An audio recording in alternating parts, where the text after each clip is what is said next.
Wait, so the Diamondbacks can get another team to blow their lead and they can win the game? I guess so. I didn't know that's how it worked. Let's turn on this cactus light and talk about a win. Diamondbacks get one thanks to Ketel. And we are talking about this big win in 30 seconds. Don't you go anywhere.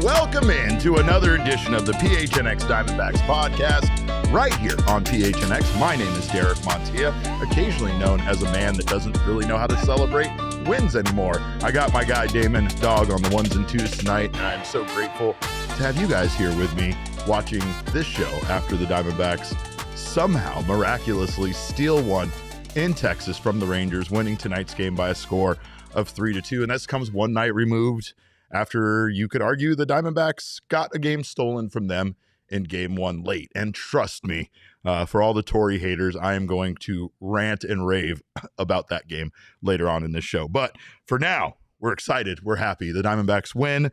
They win this one by a score of 3-2 thanks to some late inning heroics there by Ketel Marte. He single-handedly powered the offense, it felt like, in this one to win, and the Diamondbacks figured out a way to get this one. And of course, I don't think do we even wait? You guys know there's no surprise here. Ketel Marte is your king snake because this man won the game for the Diamondbacks after Torey Lovullo got tossed, after the Diamondbacks offense once again kind of fell flat. Ketel Marte came out. You could say he powered them to tying the game there at 2-2 with his RBI single that scored Jose Herrera. But more importantly, Ketel Marte sends the Diamondbacks to a win with a big solo home run in essentially the two outs, top of the 9th inning, the last possible moment that he could do it.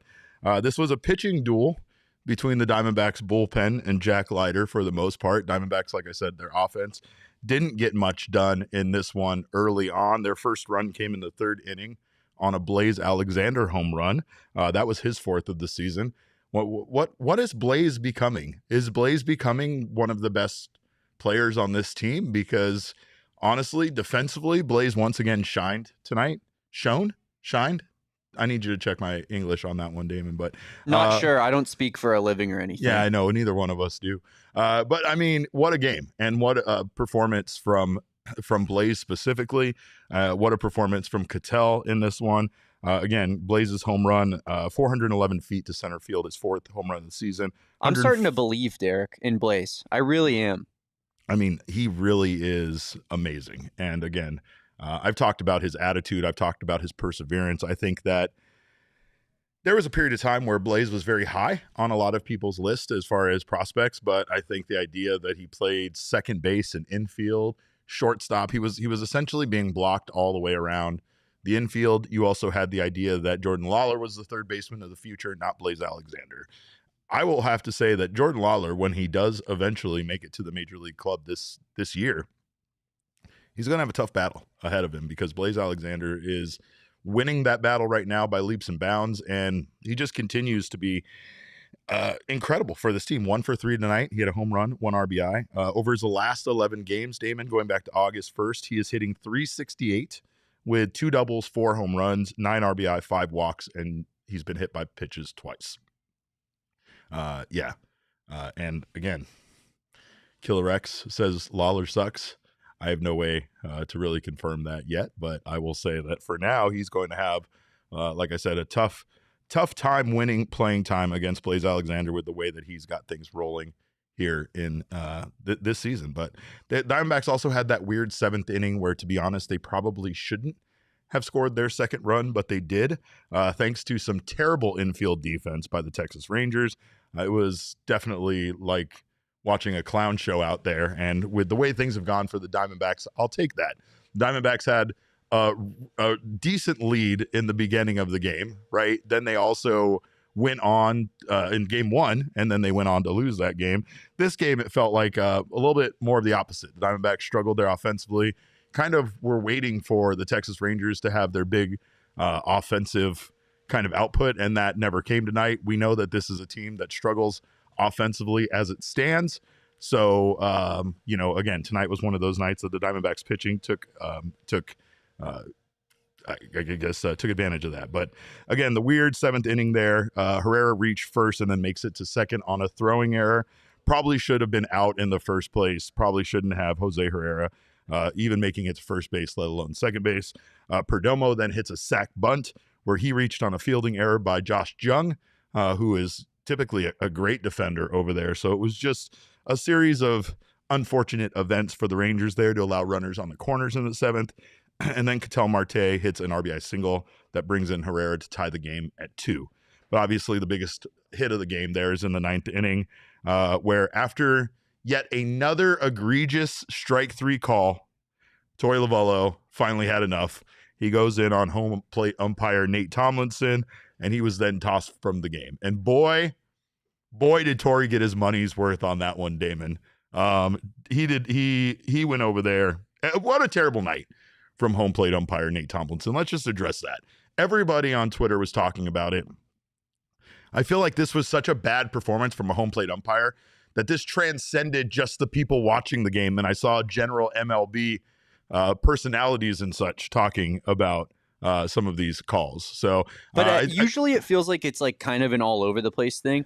This time it felt like it was only Diamondbacks hitters who were getting low strikes called on them constantly. You just had some low strike calls that were out of the zone. You had some absolutely egregious missed calls as well in the zone, like balls that were in the zone being called a ball, balls that were way outside of the zone. I think we have the image of some of those some of those misses here.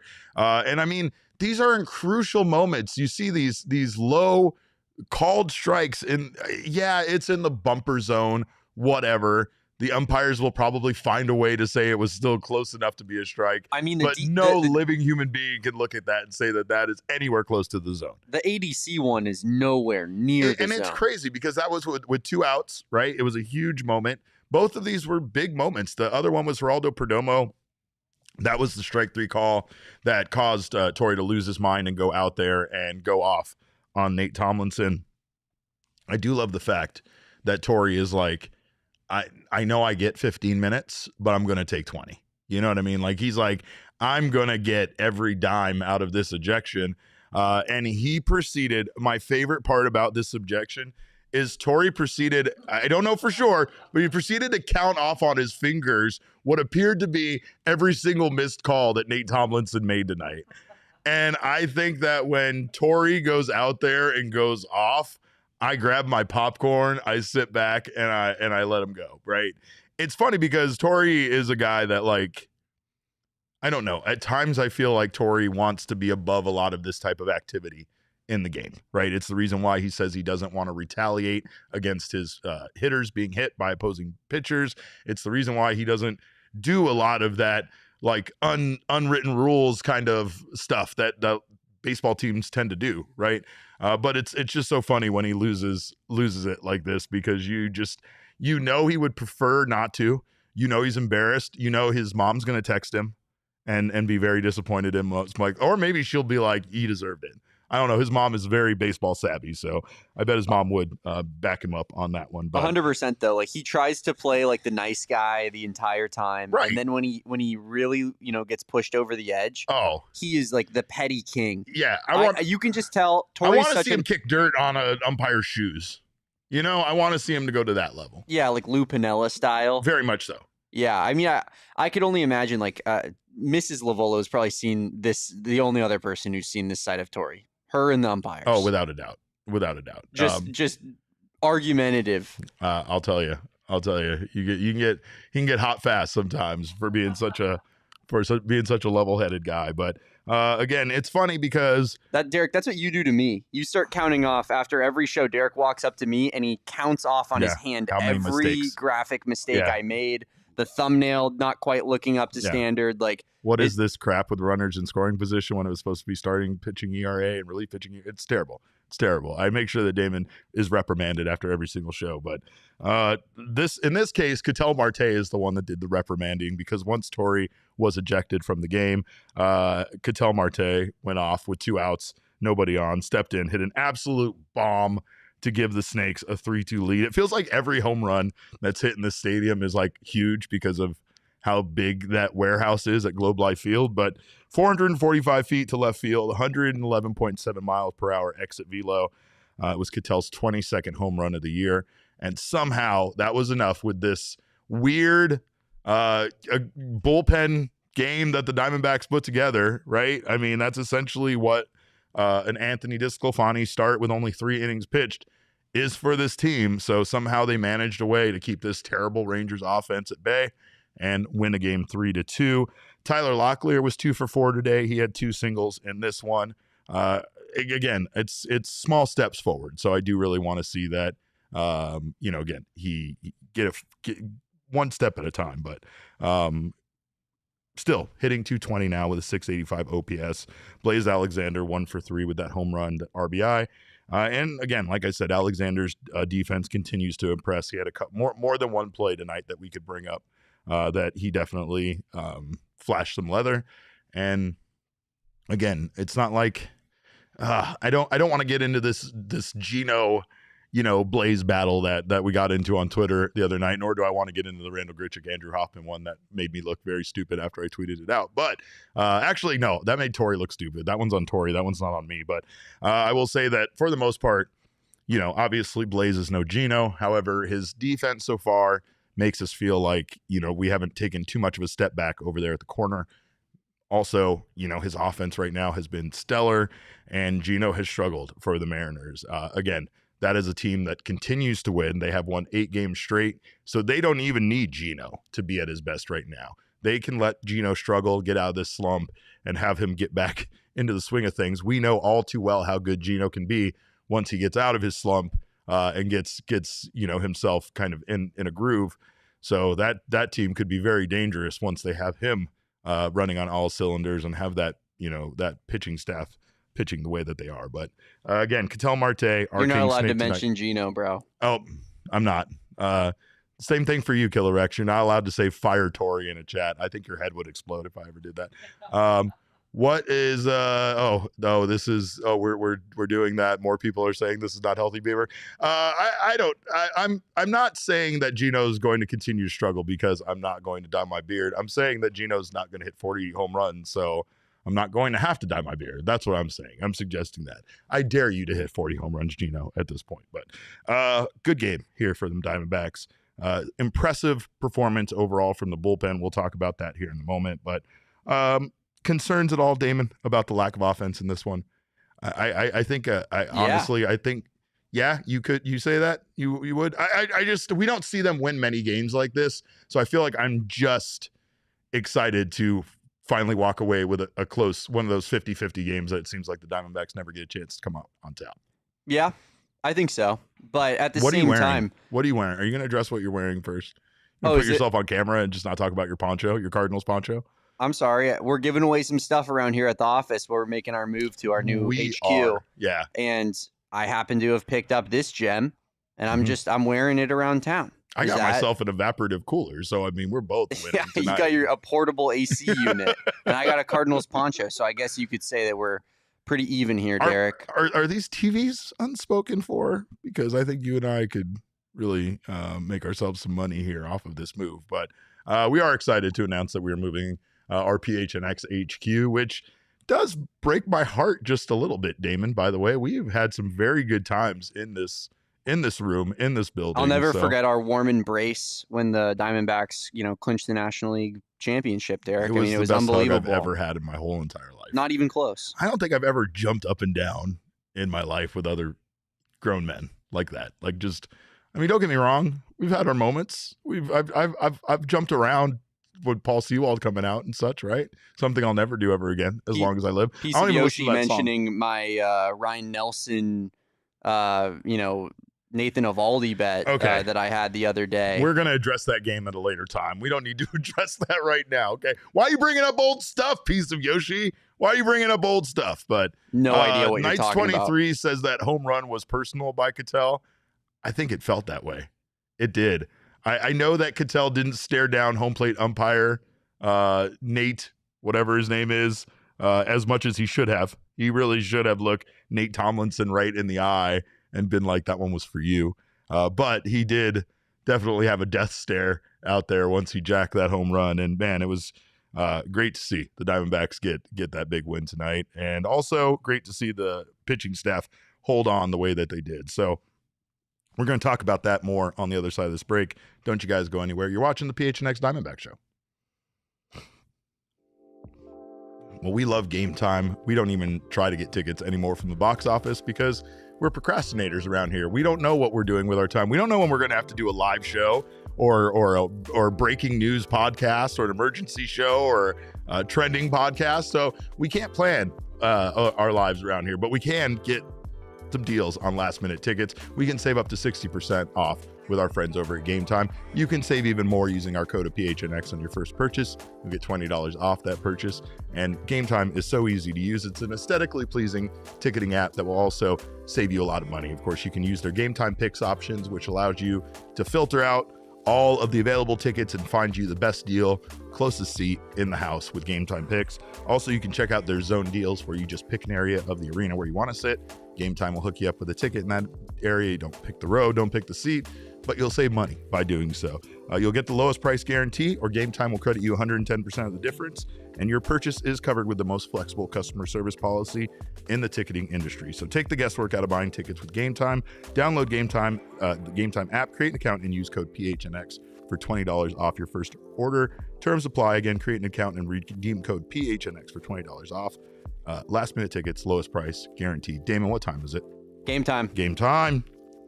I'm always ready. You're always ready. And you also always have your Shady Rays on you. I know that because Shady Rays are amazing pair of sunglasses. They're not going to cost you all the money that some of those other sunglass brands are going to cost you. But let me tell you, there is no difference between Shady Rays and those premium expensive brands. And I will tell you, Shady Rays has an even better lost and broken replacement plans. You lose some of those fancy sunglasses that cost you $200. No one's picking up the phone when you call them to ask for a replacement. But Shady Rays has your back long after you purchase with their lost and broken replacement plan. They'll also hook you up. Of course, if you're ordering online, if you don't love your Shady Rays, you want to exchange them or return them, they got your back long after you purchase. 30 days, worry-free, money back if you want to return them, but don't, because I'll tell you, Shady Rays has some crystal clear optics, some wonderful frames, durable frames, and they also have color rush lenses, which if you haven't had a chance to check out, make sure to check out those beautiful, beautiful lenses. And, again, they make everything more colorful, more beautiful in life. We've teamed up with Shady Rays to bring you an exclusive offer. Head to shadyrays.com and use code PHNX for 35% off polarized sunglasses. Try for yourself the shades rated 5 stars by over 300,000 people. Well, disco isn't dead, Damon. Let me tell you that. Anthony DeSclafani, he might not be, the best option. He might not be ideal.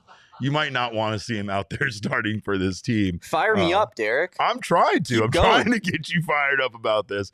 But what I will say is that for being asked to do what he's being asked to do, he's doing the best job, considering how the Diamondbacks acquired him, what he was brought on this team originally to do. I mean, it's kind of like Ryan Nelson in a way. Not the same results as Nelly, not as good as Nelly, right?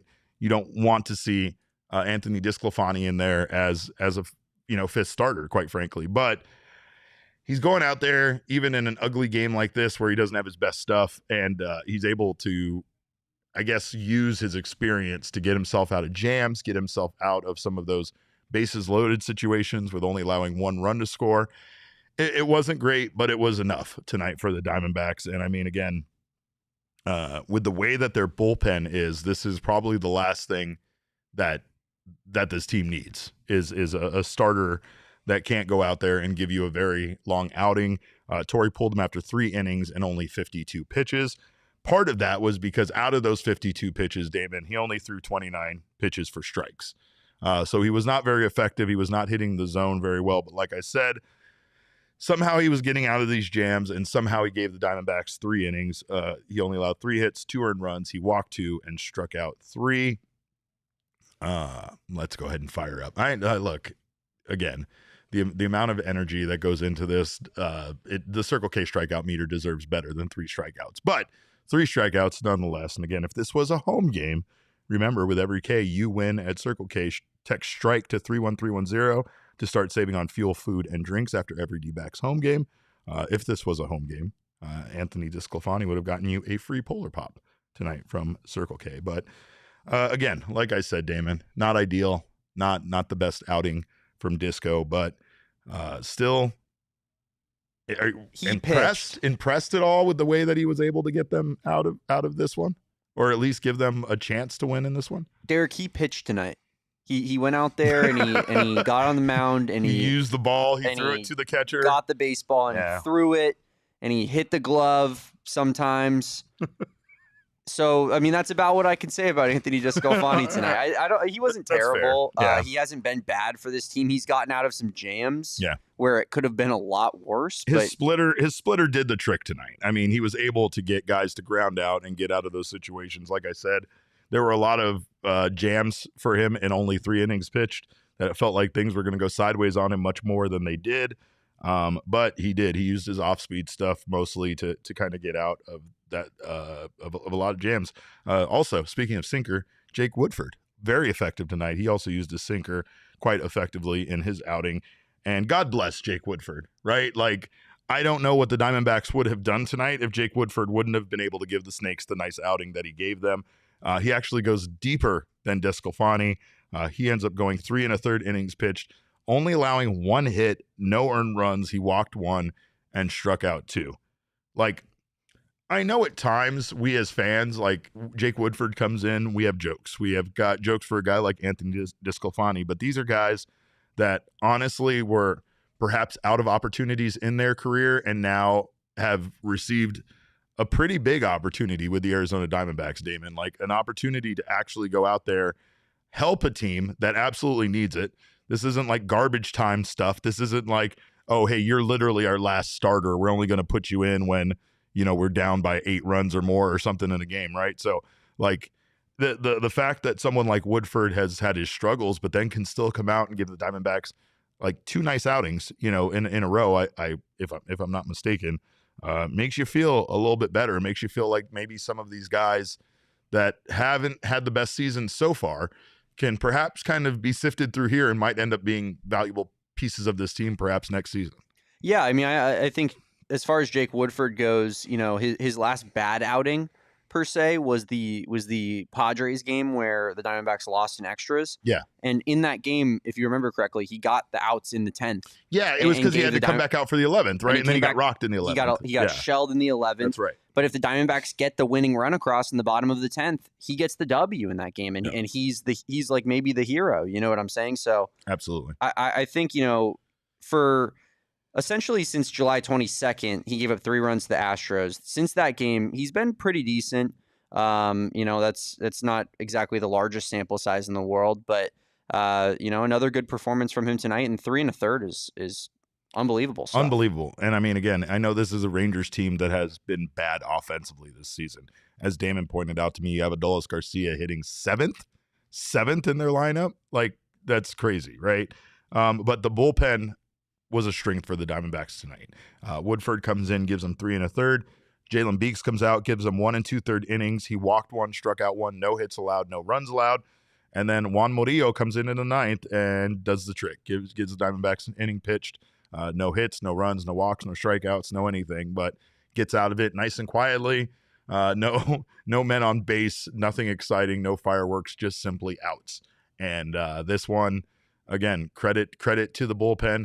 The Diamondbacks have used their bullpen a lot, especially in these last 2 games. So Jake Woodford going out there after Disco could only give him 3 innings probably deserves the King Snake as much as Ketel Marte, to be honest. I know that might be a little bit drastic, but this was shaping up to be a bad game for the Diamondbacks overall. We already knew facing off against Jack Leiter and the Rangers team was going to be a tough matchup tonight, especially with Anthony DeSclafani on the mound. And the fact that the Snakes were able to walk away with a win tonight is huge. They should have had a win in game 1, which I'm going to scream a lot about here in a few minutes, but they should have already won the series, and they should be going for the S word in the finale tomorrow with Zach Gallen facing off against Merrill Kelly, which is going to be just a heartbreaking matchup. But hats off to the bullpen tonight. We give them a lot of crap on this show. We give them a lot of crap with our, ladies and gentlemen, the bullpen gif. But tonight, ladies and gentlemen, the bullpen, they did the damn thing. So hats off, like I said, to Jake Woodford, Jalen Beeks, Juan Murillo. They all did the thing for the Diamondbacks. And, of course, like I said, we're going to talk about game 1. And I'm going to scream about stuff a lot when we do that. But we'll do that on the other side of this break. Don't you guys go anywhere. You're watching the PHNX Diamondback Show. Our friends at All Pro Shade Concepts want to help you extend your outdoor living space this summer. And I know we're on the other side of things, right? We're past the 50% point of the summer. Things are starting maybe be a little cooler here in the valley, but it's still not great outside. Trust me, we walked around quite a bit in downtown Arizona this morning, and it was a hellscape. So if you want to escape this heat, make sure to call our friends at All Pro Shade Concepts. It's going to be hot here for another 2 months, 3 months. Easy. Easy. On Halloween, we're going to be sweating in our costumes. You know that. So and then it'll be back being hot again before you know it. So you want to get yourself set up not only now, but for the future. Get your outdoor living space extended with our friends at All Pro Shade Concepts. They can help you out with a custom fit awning. They have hundreds of designs and colors to choose from to match any home and work with any HOA. They can add lights, motorized awnings, all sorts of fun gadgets to your custom fit awning. They can also replace and fix most older outdated patio shades and motorized awnings. And they can add some roll down patio shades to your patio, to your home, to help keep your patio at home 20 degrees cooler, block out 95% of those harmful UV rays. They're licensed, bonded, and insured, so give them a call at 623-204-1476 or visit allproshadeconcepts.com now to schedule your free estimate. And by the way, you guys know I love Ryan Reynolds. I don't have to tell you that. Ryan Reynolds is out there putting stuff on Instagram about Deadpool being Avengers. Wrexham, and he's trying to save us money with Mint Mobile. This guy, what's not to love about him, right? So make sure you say goodbye to your overpriced wireless phone carriers with our friends at Mint Mobile. You can keep your phone, you can keep your phone number, you keep all your contacts. Just come on over to Mint Mobile, and you can get the coverage and speed you're used to, but for way less money. And for a limited time, Mint Mobile is offering 3 months of unlimited premium wireless service for just $15 a month. So while your friends are sweating this summer over data charges and surprise overages, you'll be chilling literally and financially. Ditch overpriced wireless and get 3 months of unlimited service from Mint Mobile for $15 a month. This year, skip breaking a sweat and breaking the bank. Get this new customer offer with your 3-month unlimited wireless plan for $15 a month at mintmobile.com/Diamondbacks. That's mintmobile.com/Diamondbacks. Upfront payment of $45 required, equivalent to $15 a month. Limited time new customer offer for $15 only. Speeds may slow above 35 gigabytes on unlimited plan. Taxes and fees extra. See Mint Mobile for details. And if you want to talk about maybe some ugly numbers, we're going to talk about these runners in scoring position here in tonight's game because both teams were awful, and that is why the score was so low. But let's take a look here briefly. Actually, you know what? Before we do that, before we talk about tonight's game, I've set people up, Damon. Hold on. Let's hold off on the graphic because I want to scream about game 1. Now, as you know, as many of you know, I go to war with Killer Rex over Torey Lovullo. Not the rest of you. The rest of you are reasonable and normal people, and then there's Killer Rex, right? But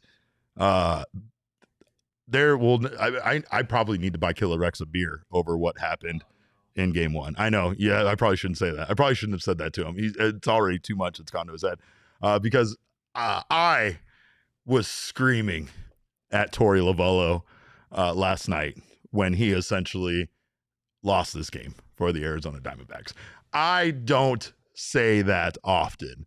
I do think that Torey makes managerial mistakes just as every manager in baseball does. And honestly, if you want to say he makes more than your average manager, I might be inclined to let you say that and not disagree with you and not argue with you about it. However, I don't feel like Torey is to blame or is responsible for the way this season has gone in the way that some of you may think. However, last night was not the case. Last night was one of the most egregious mistakes I feel like I've seen Torey make all season long. And I know that their options in the bullpen are limited. I cover this team, talk about it all the time. In fact, I knew exactly what arms were available in the bullpen before the 8th inning. I was tweeting about it. I was saying it's got to be Andrew Hoffman based on him not pitching last night. Got to be Andrew Saalfrank. Both of these guys are rested. Both of these guys are good. I imagine it's going to depend on where the righties and lefties in the lineup for the Rangers matchup. We see Andrew, super bad Hoffman, come into the game in the 8th inning, get the job done, hold the Rangers scoreless, and keep the Diamondbacks 1-run lead into the 9th inning. Work was done. Applause were being given. I had given flowers out. I had said stuff about his stats. I had made comparisons to Randall Grichuk. And then this absolute managerial fraud, Torey Lovullo, brings him back out for the 9th. And I couldn't believe it. Andrew Hoffman has been in the big leagues for a cup of coffee. And to be fair, he has been excellent. He has far exceeded what your expectations for a young reliever coming into this. I want to say a curse word, but I really shouldn't. And Damon's too busy to mute me right now. But, curse word. I'll just put curse word there. But he's done a great job. And there is something to be said about how you handle a young player, not throwing them to the wolves to kind of figure it out. And this is the worst situation I thought that they could have put him in. I don't care how many pitches he threw. El Gallo is here sitting. He threw 10 pitches in the 8th. Do you know what an up-down is? And do you know how most relievers aren't actually very good sometimes after an up-down? I'm not familiar with Andrew Hoffman and his history, so perhaps the coaching staff and Torey Lovullo have a better idea of his abilities to go back to the dugout, sit down, and then get back up without really warming up and go back out there and pitch another inning, right? So there is that factor that regardless of how many pitches he threw in the 9th inning, that you don't really want to bring him back out there again or in the 8th inning for the 9th. Quite frankly, I thought that it was a terrible move that instantly resulted in Rowdy Tellez hitting a game-tying home run off of Hoffman. And I think the fact that they end up going to Saalfrank in the inning is also ridiculous. And then Saalfrank has to, once again, he now has to have an up-down where he goes back, sits in the dugout, gets back up, goes back out there. Torey himself has described how different of an impact that is on a reliever than simply just worrying about the pitch count. It's why in the past he's explained that he switched pitchers, relievers, just even though that they didn't have a very high pitch count, just because the inning ended and they got out of it. A lot of times you see other managers make this move. This isn't anything uncommon. You don't typically, especially in a 1-run game, run a young reliever that just made it to the major leagues out there to get a 6-inning save against a team that is fighting for their lives for a playoff spot. That seems simple to me. That seems common sense. I know so many of you guys out there might disagree with that, but I just think that this is honestly one of those situations where you can't blame Andrew Hoffman, that this was a poorly managed situation. The Diamondbacks end up blowing the game and losing it in the 10th. It was their 37th blown lead of the year. Luckily, this is it. This is the tonight's game kind of steals it back. And that's fine. El Gallo is disagreeing with me, and he said, you said it, Derek, time to learn in regards to putting the guys out there. Fine. That is absolutely fine that it is time to learn. It doesn't mean that it's time to make mistakes and put guys out there. Like, in what situation do you ever really see a manager try to go to a guy for a 6-inning save or 6-out save? Am I wrong, Damon? Like, that seems like something that you wouldn't even ask one of the most elite closers in baseball to do unless you were just in a completely, your hands were completely tied and you were just desperate to win a game. Yeah, I mean, I think I kind of go back to what you said about Andrew Hoffman's, and I feel like it's impossible to be taken seriously every time I come on camera here. It's really hard to look at you. Yeah, I mean, poncho that I'm wearing. It's kind of fire though. It looks like it is fire. Yeah. You have a subtle confidence wearing that poncho that I can't really put into words, but I might wear this to a Cardinals game this Sunday since my Sundays are free this year. But it's more like I don't know what Hoffman's career has looked like in terms of his up downs. Like if that's something that they truly have scouted with him before. So I wouldn't be privy to that information. Same. And I'll concede that maybe there is something in his past that has said that he's able to go out there and give you multiple innings, and that doesn't really affect him. I don't love it on paper. I'll tell you that much. I don't love it because it's too big of a moment, right? I mean, I know this team isn't fighting for a playoff spot. I know that. I know that's just a delusion that I'm holding on to, and Damon kind of is too. Don't let him fool you. But it's also one of those situations where the Diamondbacks don't have to manage this like wins and losses don't matter. I don't really feel like that's the case. I really do feel like this is a young, exciting team. And this team that we have somehow inexplicably is winning baseball games right now. I don't see why you don't just go all in with them and try to manage this like this is a team that is a contender, is capable of winning. And part of that would be managing the bullpen correctly. I don't think Torey managed the bullpen well last night. And I think, honestly, his decisions led to the Diamondbacks losing that game.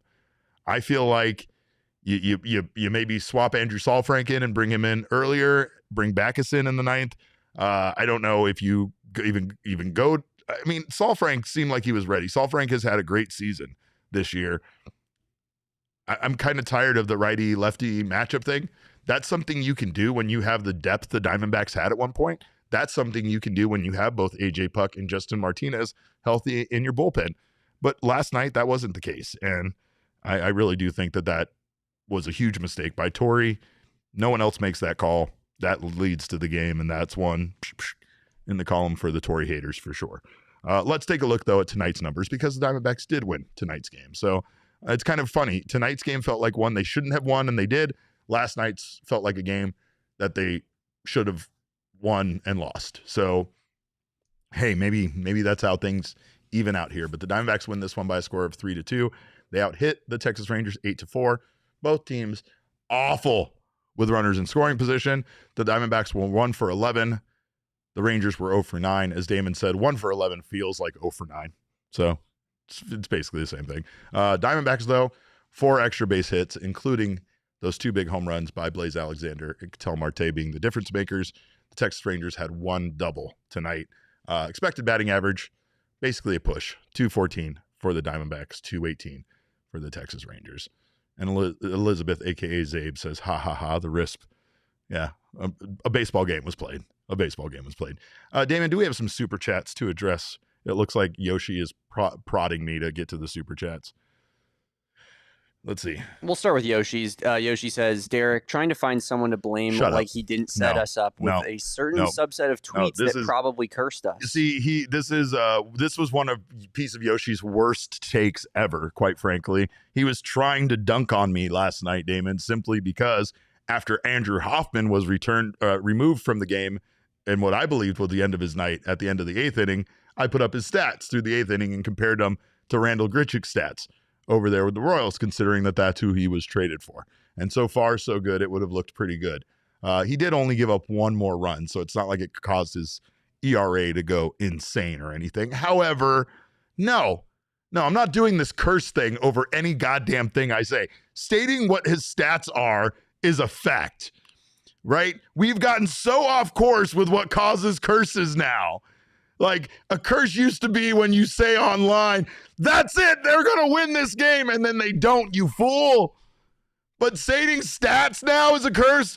Stating a guy is 6 for 18 with runners in scoring position is a curse. No, these are statistics. These are facts. Facts are fine. We're allowed to put those on Twitter. It's my job.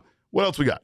I'm not doing this with him. It seems like maybe you're trying to paint a picture that, maybe the Diamondbacks got the better end of the deal, and then immediately in doing so, you cursed super bad Andrew Hoffman? I feel like Torey cursed him.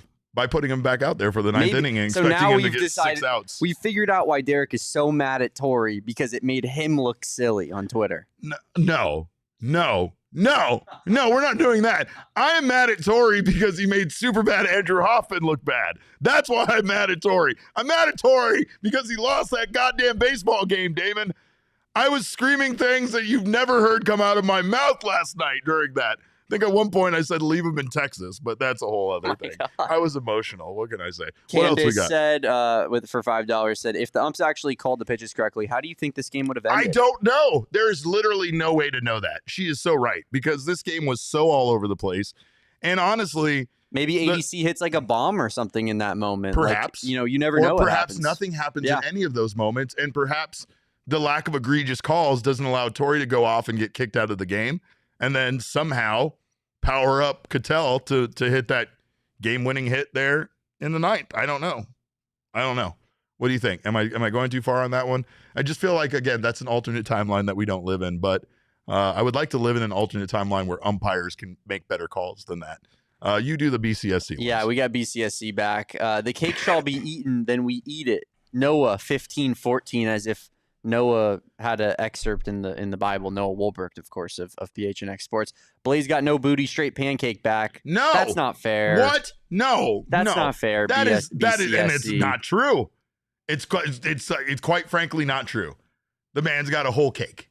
He's got a whole cake back there. What do you got? I don't know, Derek. You might have to ask Blaze about that next availability. Yeah, no, we're gonna have to interview him about that and get his thoughts on BCSC's comments. Blaze, how do you feel about the allegations that you have straight pancake back? Yeah, flat back. They said you're a flat back. Big back, no bump is what he said. Small body. Yeah, small body. BCSC says, I mean that national championship will stay in Columbus, Ohio, home of the greatest and the reigning, the defending, what shows he's legendary Ohio State. No, we're not doing Ohio State and Cardinals talk. We're not doing that. Stay on their shows. We rewrite failures, not tragedies. Go D-backs, and then finishes us off with, by the way, us Seahawks like the Cardinals. We hate the Rams and the Niners, so blaze up, soar high, and always remember the Rams suck and the Niners are the Cowboys. So BCSC is a Seahawks fan. I will not soar high. I refuse to do that. And then Calvin, $9, says, no hate or blame here. Good win for our Snakes. Hope they can win the series tomorrow. See, why can't more of you be like Calvin? Right? Calvin has the right attitude. Derek's life would be utopia if everyone was just Calvin in the chat. It would be so good, but well, I don't know, Damon. What we got your probably favorite part of the show here coming up before we. do I that. Can't wait, and everybody knows what it is. I know everybody knows what it is, but I will say this: everybody's got to join us for the PHNX Cardinals residency. We're all going to be out there at Gila River Resorts and Casinos Wild Horse Pass on August 28th because we are having our fantasy football draft as well. But that's just the main event. That's just actually that's like the dessert.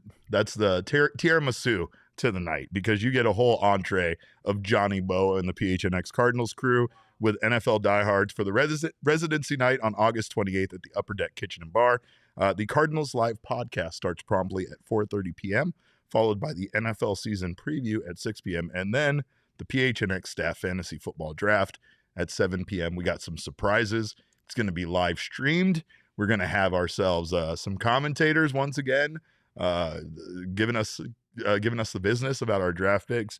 We're going to have a great time. So come on out and join us. All diehards who attend will receive a free drink ticket for the event. And I think almost all of us from PHNX will be there. I do think the Mercury crew has a game that night, so they're going to be trying to make it over there as well. But for the most part, I think we'll all be out there. So make sure to come out and join us. We're going to have a great time.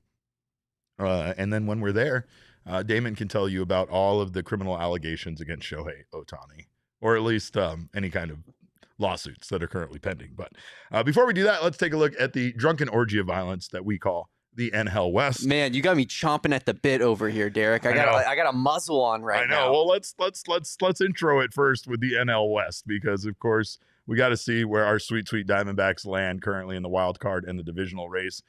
Dodgers literally have the Padres breathing down their neck.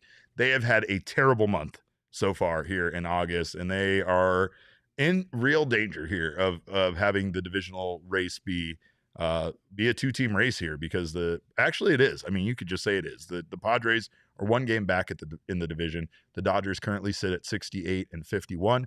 The Padres sit at 67 and 52. They are one game back in the division. They are 3 games back in the wild card.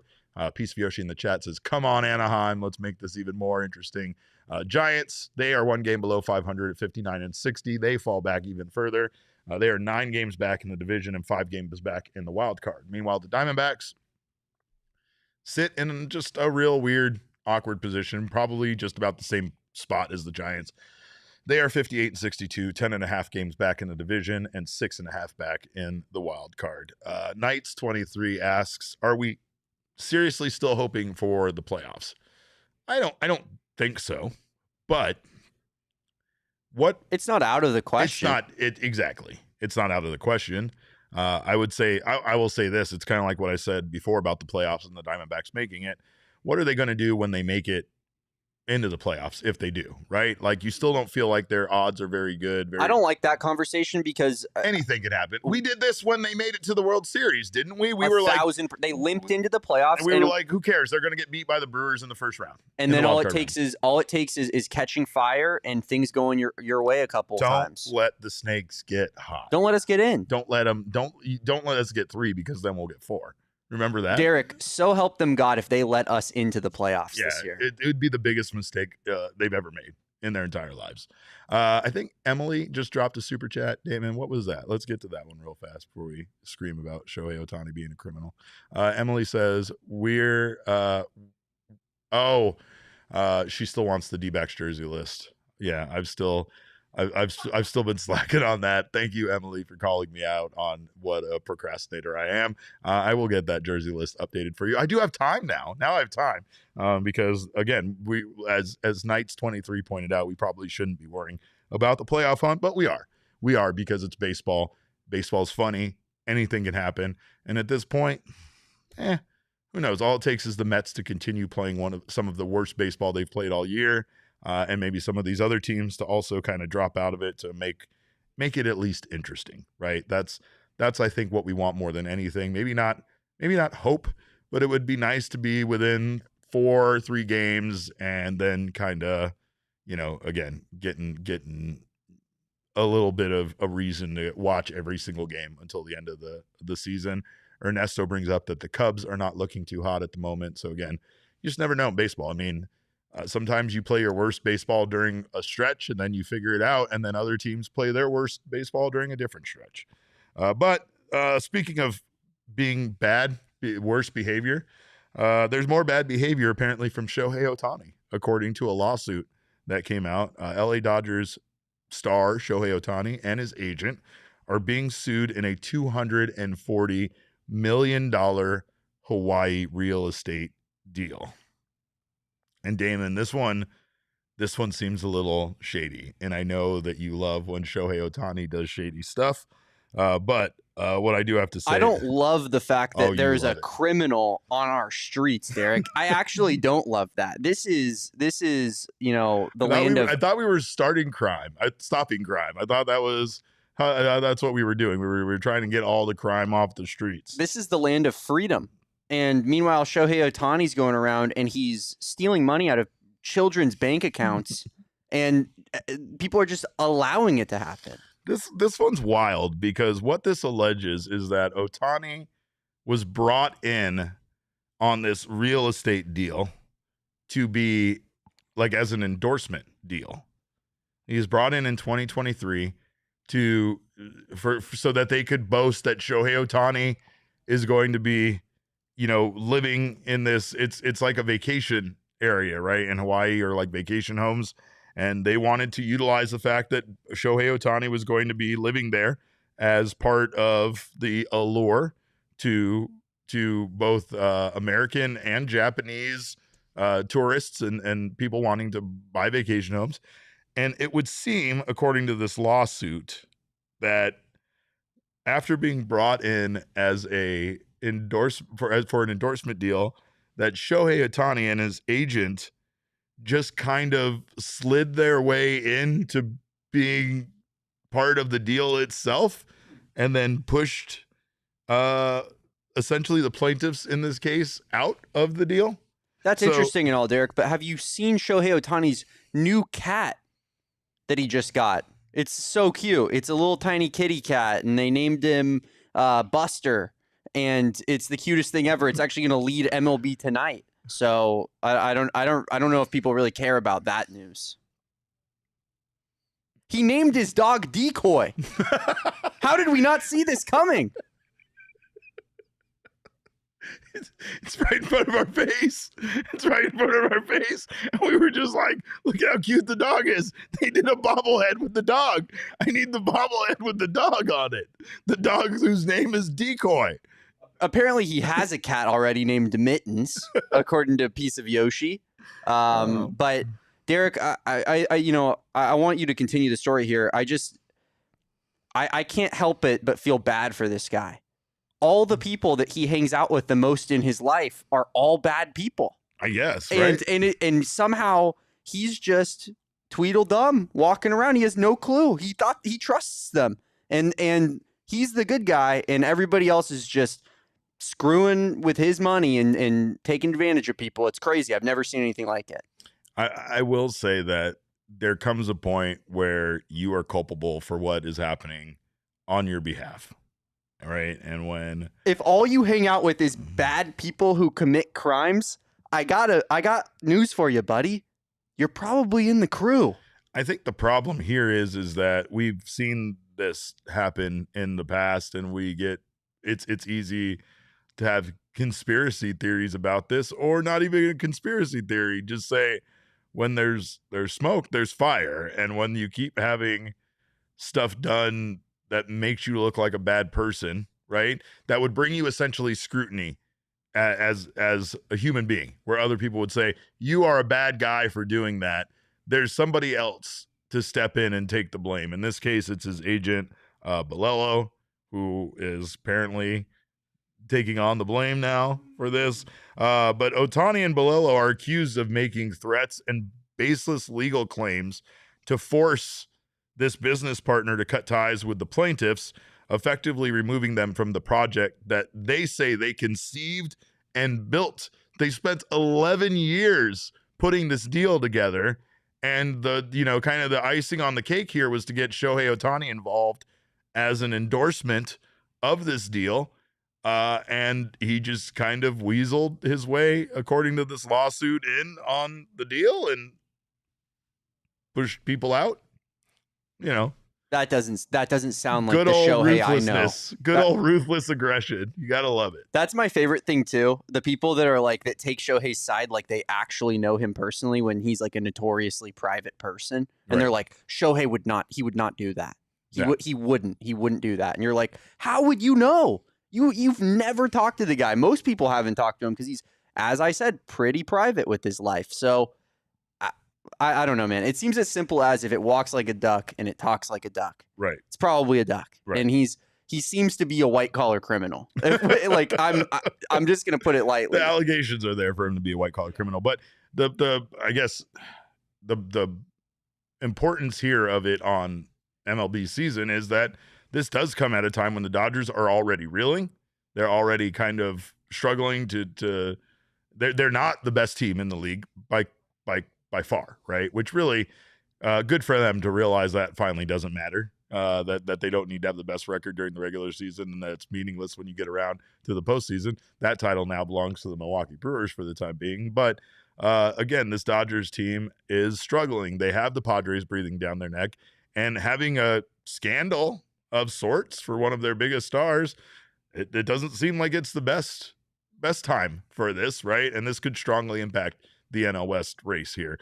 I will also say the Dodgers don't strike me as a team that kind of galvanizes over things like this the same way I've said that the Padres do. I feel like the Padres have a lot of FU energy. So when they start having stuff like this, it brings them closer together. And guys like Machado and Tatis, I was going to say they have Manny Machado. Yeah, on that he's team. just like, come here. We're all going to hug and we're all just going to say F them together, right? Like that's a clubhouse that does that when something comes up. And I feel like I want to say the Dodgers are chokers, but they just right. I mean, it's more of like what it could do to their season at this point and how it could derail things for them. I mean, they're not going to miss the playoffs by any stretch of the imagination, but I mean, the Dodgers winning the World Series now is far from a foregone conclusion.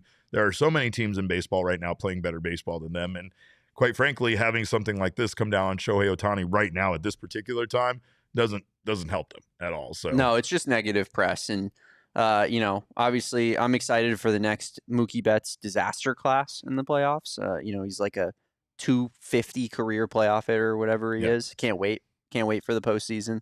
Yeah. But yeah, I don't know. The Padres just feel like they're catching so much momentum right now, don't they, Derek? Yeah, they really do. And I don't know. If you're a Dodgers fan, I wouldn't feel good. At this point, all we can really do for the Diamondbacks is root for that one wild card spot to become available. And yeah, maybe it's not to sit there and hope that they actually do make the postseason. Maybe that is delusional. But considering that we sit here now on the 12th of August and have essentially a month and a half left of baseball ahead of us, don't you want them to at least be in it to make these games feel a little bit more relevant, feel a little bit more fun to watch? I mean, that's what sports is about.